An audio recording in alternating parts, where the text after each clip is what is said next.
Good morning guys. എല്ലാവരും കിടന്നുറങ്ങാവൂലേ? എനിക്ക് നൈറ്റാണ്. കഴിഞ്ഞിട്ടോ, അതായത് ശനിയാഴ്ച രാവിലെ അറിയാൻ വന്നത്. മെയിനായിട്ട് ഞാൻ ഈ ഉറക്കത്തിന് ഇത്ര ഇമ്പോർട്ടൻസ് ഉണ്ടെന്ന് മനസ്സിലായത് എപ്പോഴാണെന്നറിയാം, എനിക്ക് നൈറ്റ് കയറിയപ്പോൾ. കാരണം ഞാൻ വെറുതെ ഫോണിൽ കളിച്ച് സമയം കളയായിരുന്നു. എന്നിട്ട് എനിക്കിപ്പോൾ ഒന്ന് ഉറങ്ങി കിട്ടിയാൽ മതി എന്നൊരു ചിന്തയും, ഉറങ്ങാൻ ഒരു അവസരം കിട്ടിയിരുന്നെങ്കിൽ ഉറങ്ങാമായിരുന്നു എന്നിട്ട് ഉറങ്ങാൻ കൊതിയൊക്കെ തോന്നി എനിക്ക്. എനിക്ക് എന്നോടൊരു ചിരി വരും. ഞാൻ എന്തൊക്കെ പൊട്ടത്തര വിളിച്ച് പറയണതല്ലേ.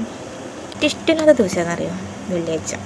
കാരണം എല്ലാ ഡോക്ടേഴ്സും ഉണ്ടാവും, നല്ല തിരക്കും. നമ്മൾ ഡ്യൂട്ടിക്ക് ഇങ്ങനെ കയറുമ്പം തന്നെ അവിടെ ഇവിടെയൊക്കെ ആൾക്കാരെ കാണുമ്പോൾ നമുക്ക് ചടക്കും. അപ്പം തന്നെ മൂഡ് പോകും.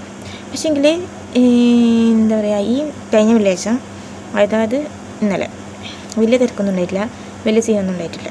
എന്താണത്, എൻ്റെ പ്രാർത്ഥനയാണോ ഇതിൻ്റെ കൂടെയുള്ളവരുടെ പ്രാർത്ഥനയാണോ എനിക്കറിയില്ല. ദൈവം സഹായിച്ചിട്ട് വലിയ തിരക്കൊന്നും ഇല്ലാണ്ട് കഴിഞ്ഞു പോയി. ആർക്കും അസുഖങ്ങളൊന്നും വരാണ്ടിരിക്കട്ടെ. നിങ്ങളൊക്കെ ഉറങ്ങുക, ഞാൻ അവിടെ ഇങ്ങനെ കുത്തിപ്പിടിച്ചിരിക്കട്ടെ. അപ്പം ശരി.